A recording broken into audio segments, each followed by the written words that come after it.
I'm Sara and I'm an addict. First things first, I always like to thank God for another day clean, the program for teaching me how to stay clean one day at a time. Man, thank you, DeAndre. I love you so much. And I'm super great. You know, like, I'm a grateful addict. I love Narcotics Anonymous. This is truly the last house on the block for me. Like, I understand and conceptualize and understand what that means, right? Because, you know, like, all of our stories are so similar. As I was listening to DeAndre share tonight, he shared a lot of his story that he doesn't normally share when he goes to the podium. And so it's like, you know, I was sitting there thinking while he was sharing, like, you know, all of us have, you know, those similar emotions. Like, we went through those same depths of hell. Like, we can identify with each other. You know what I'm saying? And so I'm very clear that Narcotics Anonymous is the last house on the block for me, right? I got here because God needed me to be here. I needed this program. I didn't know it. I didn't understand it. You know, it's just like anybody else shares. Like, I have one clean date, so I don't have a relapse story. And so I arrived at Narcotics Anonymous and I chose to stay. And I'm so grateful for that, right? Like, I had no idea what was in store for me. Like, it is mind-blowing the opportunities that I've been afforded because I'm an addict. Because I'm an addict. Not because I have a job that pays me good money. Not because, like, you know, none of those things. I'm afforded opportunities because I love Sara enough to stay in Narcotics Anonymous. And Narcotics Anonymous and the steps teach me to have faith in myself and to go after my dreams, right? When we talked about, like, lost dreams awaken, right? Like, what? I had no clue. Like, I'm mind blown by it. You know what I mean? Like, I'm here, like, coming off the heels of me and Carmen, my sponsee, like, my road dog. We took a 9-day trip on the East Coast where we started in Maryland and went to this convention on the East Coast. Man, this convention, Ocean City Convention in Maryland, 10,000 freaking addicts in a meeting, right? And you know, I've gone to many world conventions, but this is like a mini world convention, right? And we started there and our days were pumped, you know what I'm saying? And we had a rental car and we jumped in the rental car from Maryland and drove to New York City and spent 3 days in New York City and jumped in the car and went to Philadelphia. And the thing about it is, everywhere we went, I had friends. Right? I'm a member that has stayed long enough that I've been introduced to enough people in this fellowship that everywhere we landed, an addict was waiting for us with love and open arms and were there to take us and carry us and do the things with us, man. Everywhere we went, New York, we had someone touring us around, making sure we ate well, we saw everything we wanted, you know what I'm saying, by addicts.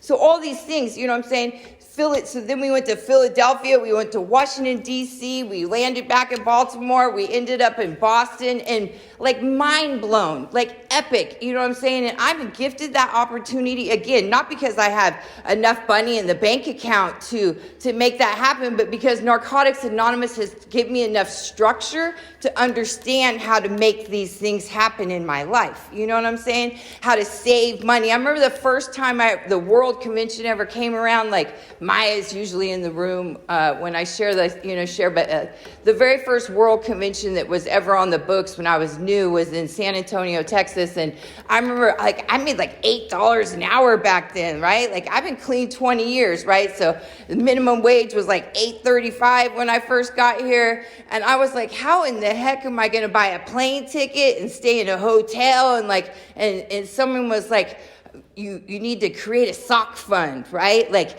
every time you get a paycheck, you need to just shoot $50 into there, right? Every time you have an extra $5 in your pocket, Sara, put it in that sock. You know what I'm saying? And that taught me how to do those things, because it's really important for us to understand that, like, the life that we are given here, like, it's not just sitting in this meeting, you guys, right? Narcotics Anonymous is worldwide, right? And listen, I share all that because I'm just so excited for everything. I'm so excited that Roger called me the day he was like, man, Sarah, like, what do you think about starting the speaker meeting? You know what I'm saying? And I'm like, man, I'm all the way in. You know what I mean? Because this is what we need. And I love to be a part of something. And I'm so grateful to have a commitment here and to be part of the committee that we decided to start it. And it happened very quickly. Like, we literally had like 2 Zoom calls and here we are. You know what I mean? And so congrats to everybody that I get cotton mouth when I share. Does anybody else do that? I have my water, boo. Congrats to everybody that stood up, that took time. Happy birthday. Congrats on your key tags. Keep coming back, and not just keep coming back, but please just stay, right? Like if you could do anything for yourself today, make a decision that you're just gonna stay, right? Because the reality of it is like DeAndre shared, like life is not gonna be always blissful. Like I'm not gonna always be coming off a 9-day East Coast tour high, right? Like, you know what I'm saying? Like life shows up, you know what I mean? So just a little bit. Roger said, Sarah, can you share for 30 minutes? I said, I can share forever. Like, I'm that addict that 30 minutes isn't enough time because if I get into my story, I will never get clean, right? So basically, you just got my clean time right now, right? Because I could tell you some shit. Like, we could go through some roller coasters together. Like, you know what I mean? Like, but my story is... I don't know, those of you that know me, I live out in the Willamette Valley, right? I grew up in Newburgh. My parents have a farm. And that's significant. I always share that part because it is significant to my story, right? My parents have this huge farm, like animals, the whole thing. We have land, you know what I mean? But never, ever, ever did I feel like I belonged there, right? I never was like, I would pay my little brother to do chores that were outside, you know what I'm saying? Because I was not mucking the stalls. Like, none of that shit was ever attracted to me. I never wanted to be a country girl. Now I am kind of, right? But as a kid, I didn't, right? None of that was ever attracted to me. What I know for certain is like when we talk about the disease of addiction and we look back and if you do some writing and you stay here for a while, I was an addict always, right? I was an addict long before the first time someone offered me a drink of their beer as compensation for doing something like, like doing chores. Oh, here you can taste this beer. Because that's the first time I ever got anything was someone giving me a drink, right? But I never belonged, right? I look back into my teenage years. I remember being in high school and people having like these big ideas of who they wanted to be when they grew up and what they wanted to do. And I'm going to go off to college and I'm going to be this great person. And I wasn't that person. I don't ever remember having a big idea about who I wanted to be, right? Like there was nothing in me that was like registered with like, what am I going to do with the rest of my life or what that was going to look like, right? I was always like shady. I was stealing the first time I ever got caught stealing, I think I was like 5 years old. Remember when or in the stores, and like in Wilco where you can get this candy and stuff by the pound, right? The first thing I ever caught stealing was like the Welch's little gumdrop candies and I put them in my pocket. And I was with the babysitter and we were walking out of the store and she stopped me like we were the police, right? Like at this door, my babysitter busted me with the candy in my pocket. And even in that experience, like I remember like nothing really happened. Like she gave me this big speech about how stealing was wrong and we went on our way, you know what I mean? And like I didn't have consequences from that. And the other part about my story is that like I never had real consequences either. Like my parents were both CPS workers, right? And my dad went on to be a therapist and like they were too busy with their lives and the chaos and the trauma that that they had when they went to work every day to realize that I was creating my own chaos and trauma, right under their noses, you know what I mean? And so anyways, I made it through high school somehow. Man, alcohol is my first drug of choice. The wet drug was the one that got me going, right? I was definitely like a blackout drinker before I was even out of high school. And so right after high school, I moved to Portland. I was here in Portland for a couple years, and then I moved to California. And that's where like it all set off for me, right? So my story is like, I first landed in Bakersfield, and my first boyfriend that I found in Bakersfield was a gang member. And from that moment on, my life was never going to be the same, right?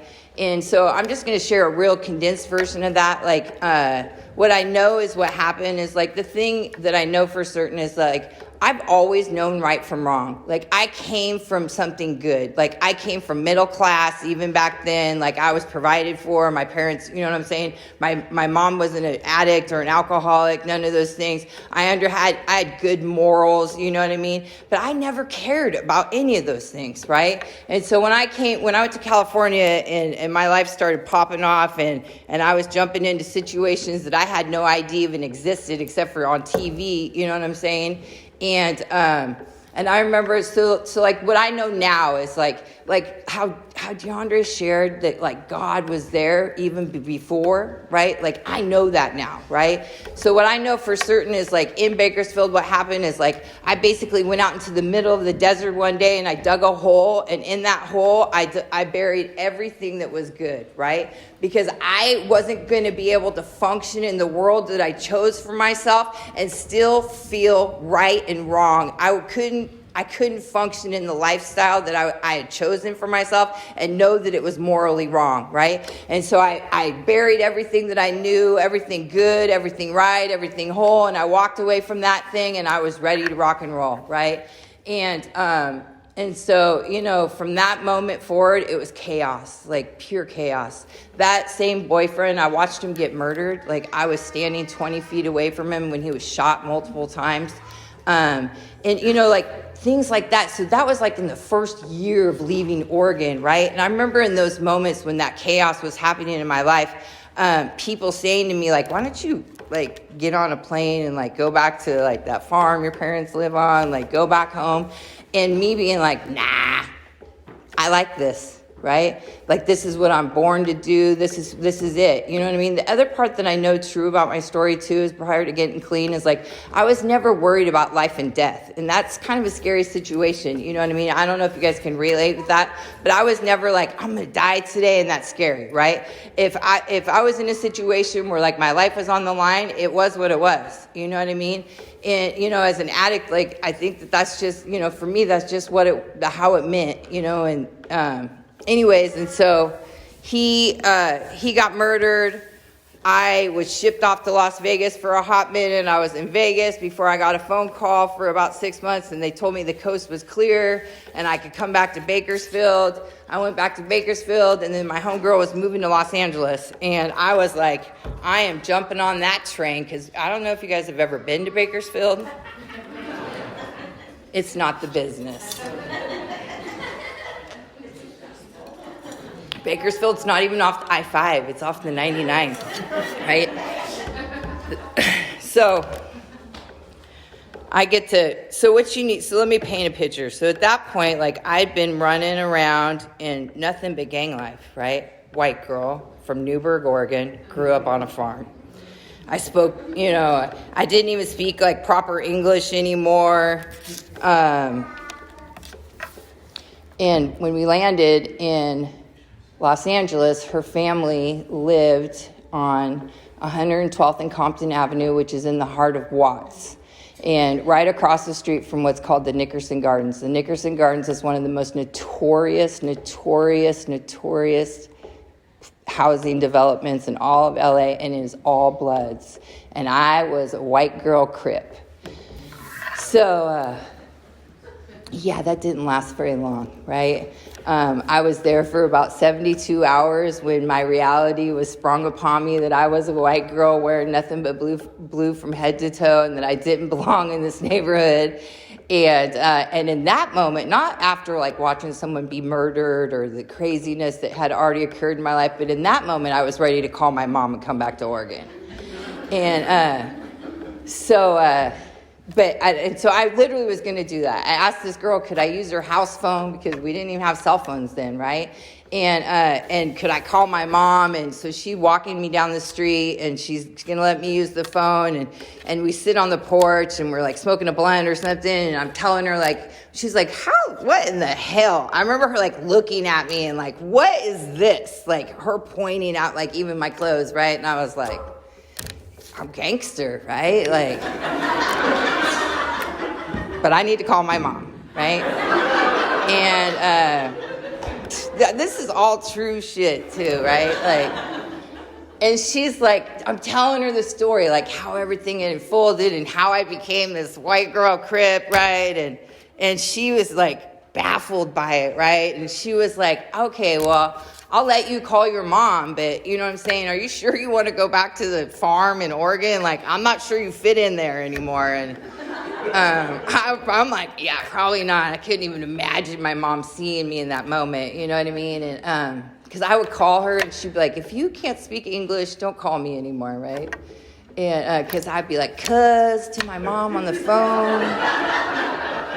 She was like, cuz, that's your mother.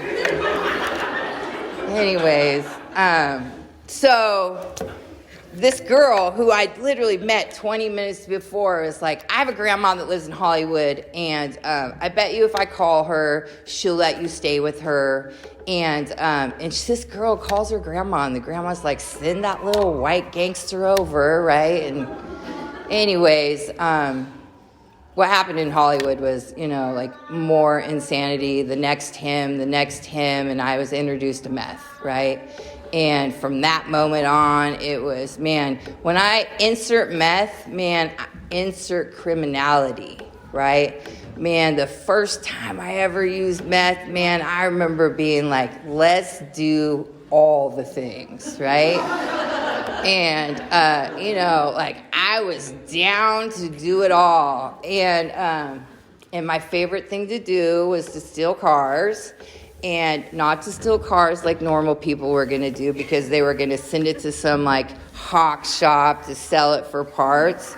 No, I stole cars because I didn't like to walk or take the bus, right? And so what happened from that is that because I would steal cars and just drive them like they were my own, I started getting arrested and getting arrested and getting arrested and getting arrested and going to jail and going to jail and getting out of jail and being told to go to probation. And I would be like, yeah, I'm going to take care of that. And I never took care of that. And so my clean date is September 5th, 2002. And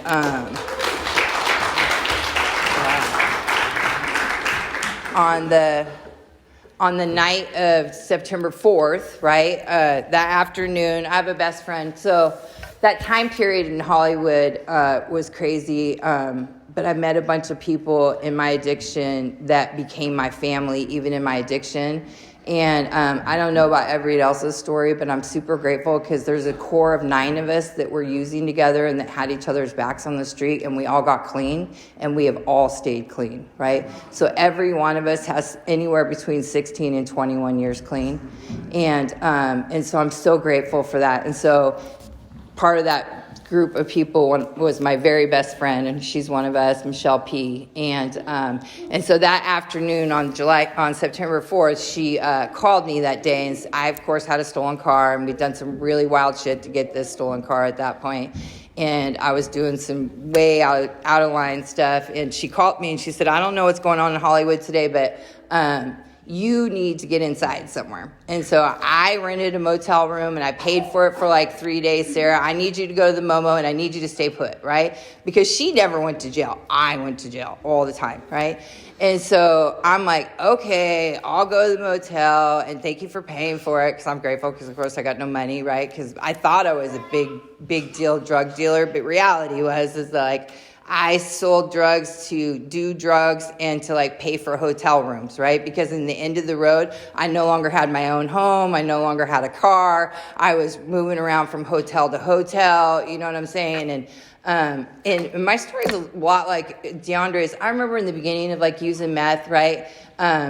Thinking I was never going to be the addict that I saw on the corner, right? Like I was never going to be that hopeless junkie, the typical that people in society view addicts to look like. Like if someone from a normie walked in here right now, they would probably think if I wasn't speaking, they'd have no idea what's going on in this room. You know what I'm saying? And they wouldn't be like, this is a room full of junkies. You know what I'm saying? And anyways, and so I was convinced that I was never going to let the world know that I was an addict, right? And so I went to I went to any measure to try to protect that. Like I would steal brand new sneakers so that I never had dirty shoes, because to me, addicts wore dirty shoes, right? I would buy brand new clothes every other day, right? So that I had clothes on. Like, so I was selling dope to still have clean clothes and pay for a motel room. And really, I was that junkie in the end, right? I was a needle using piece of shit, right? And anyways, and so I'm in the motel room, but she left me with like this really big bag of dope, right? And so I'm by myself. I start getting high and getting more high and getting more high. And then I'm going crazy because I'm in the Momo by myself, right? And so I got clean in 2002. So at that point, the Nextel cell phones had arrived. Most of you are too young, so you don't know what a Nextel is. So it was a cell phone that had a chirp thing on it, right?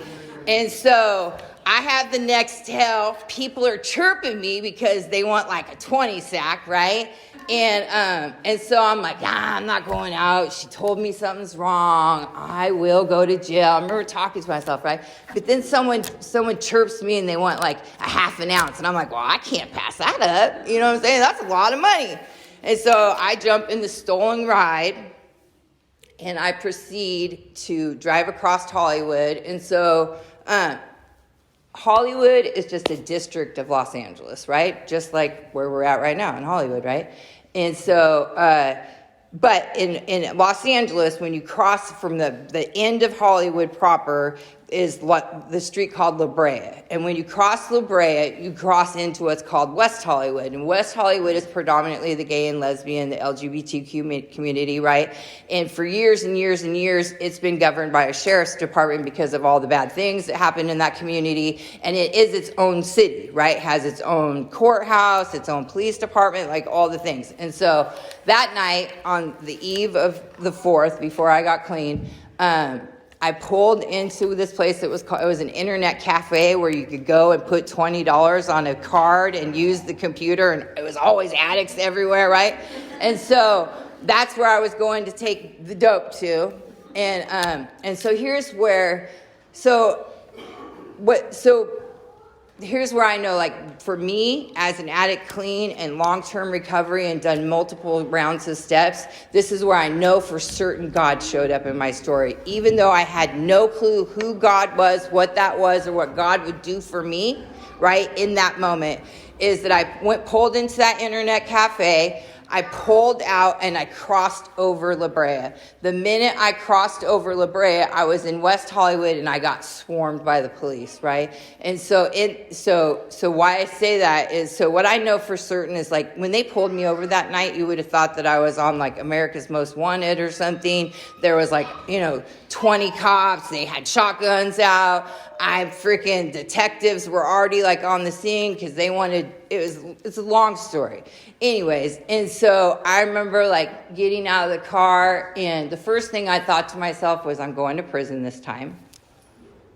And I deserve to go to prison this time. I remember not even fussing, not one tear, right? Like, last house on the block, right? I had arrived at the last house on the block and didn't even know it yet. And so the saving grace and all that, why I know God was present. So I know today that in that swarm of insanity that was going on as they were arresting me that night, was that my higher power was already standing there, right? He was already above me and had already mapped out what life was going to look like for me. Unbeknownst to me, what was going to set forth was that I was going to go to jail. I would get introduced to Narcotics Anonymous. I would go to treatment. I would stay clean, and my life would be here, standing here almost 21 years later, sharing the message of hope. You know what I'm saying? who knew that? I didn't know that then. I know that today, right? And so that is what happened, right? The God shot for me was that when I crossed over La Brea was that every time I got arrested in Hollywood, I would go to the just their little holding place in Hollywood. I would be transferred immediately to Twin Towers, and I would go to court in the Superior Court for Los Angeles. So all my cases were in LA Superior Court. So when I got arrested that last time in West Hollywood, I was taken to jail in Beverly Hills, and my court was in Beverly Hills, right? And so for me, that was the biggest God shot, because I went before a judge that was going to see me for who I was and give me opportunities that I was not going to get had I gone the opposite way that day. Because had I gone the opposite way and gone before the same judge in Superior Court, I would have went to prison, right? And long story short is, like, I spent 90 days going to court asking all those judges to let the new judge sentence me so that it could all be whatever you call it when your time runs concurrent, right? And I the whole time though, from that 90 days going to court, like, I thought for sure I was going to prison. Like, I remember calling my mom and telling her that, right? Like, I am so sorry that this is who I turned out to be. Like, I am so sorry for the guilt and shame and the fear that you must have had inside of you. Like, my mom said that when I wouldn't call for days, she would be calling jails and calling hospitals, and she was powerless, beyond powerless, because she was here and I was there, right? I remember her telling me one day, I have a mole on my little toe, and I remember telling me one day in the midst of my addiction, where she was like, if I ever have to identify your body, at least I know you have that mole on your toe, right? And I remember being like, man, that's fucked up. But yep, you're right, it's still there. And anyways, so when I finally went to court, I didn't get prison time. I was given what's called a county lid in LA, which is 365 days of straight time, no good time. I had a 5-year joint suspension. They were very clear that I even had a jaywalking ticket, that I would be taken back to jail and I would be doing my time. But I also had to go to treatment. And so I painted a picture of how gangster I thought I was, right? And so I did 365 days in jail, and the day that they released me, I was in custody release. So this old Hispanic guy picked me up, and he was one of the people that would transport to treatment facilities from jail. And so I remember getting in the car, and he's like chit-chatting with me, and, in my head, so I'd been in jail for a year, so I'd heard women talk about treatment, right? So I thought for sure, I was going to somewhere like Hazelden, right?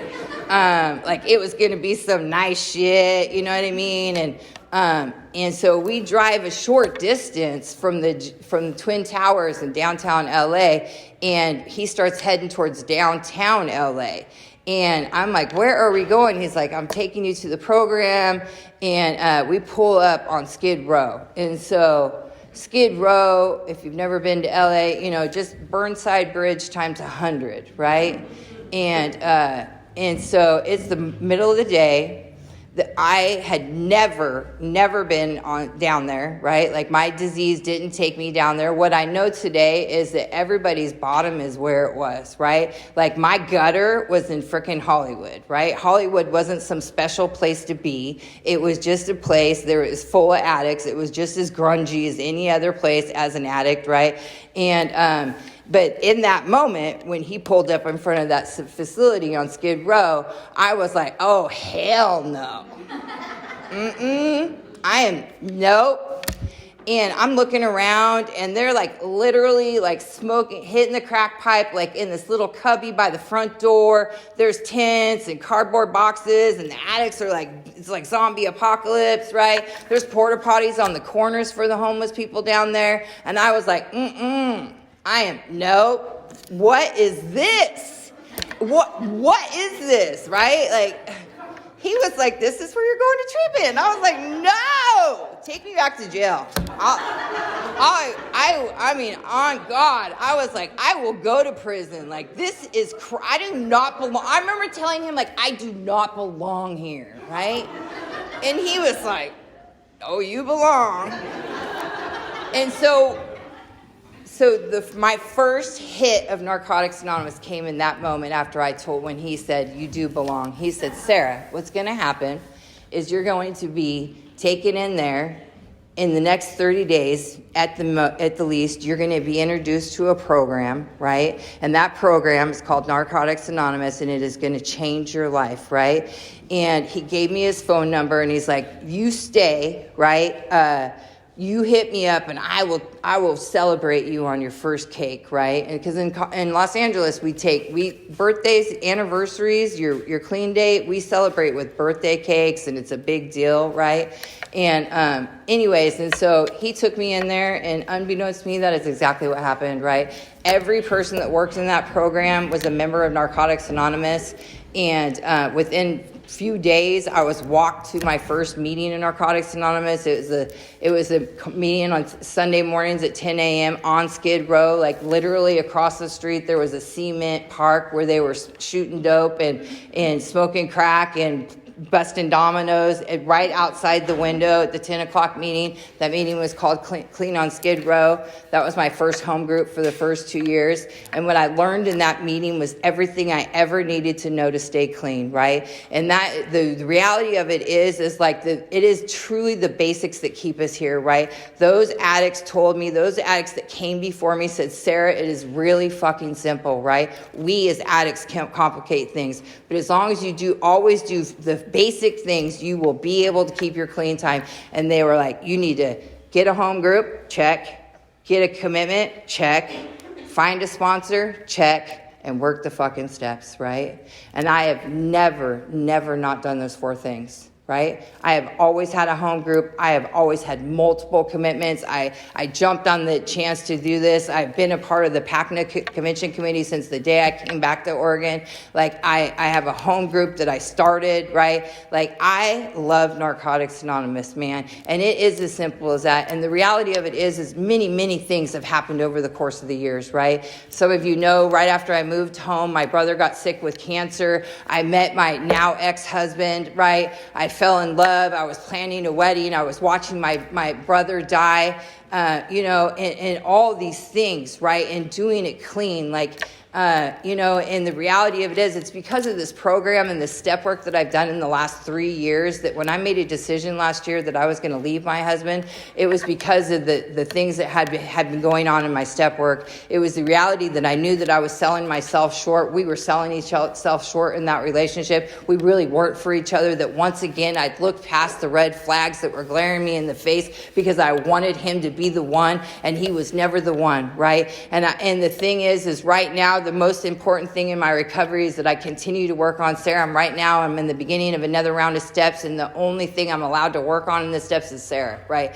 Every subject for all 12 steps this round is going to be in Sara. And I look forward to that because the thing is that I know for sure is that I continue to evolve. I continue to grow up, right? I'm still hood as fuck, right? But the reality of it is if the President of the United States walked in the room right now, I know how to speak to him in a proper language. I would know how to do the things. I'm a government employee. I've done my due diligence to take care of me. I have a beautiful sponsorship family. Like, I love Narcotics Anonymous, right? My name is Sara, and I'm an addict.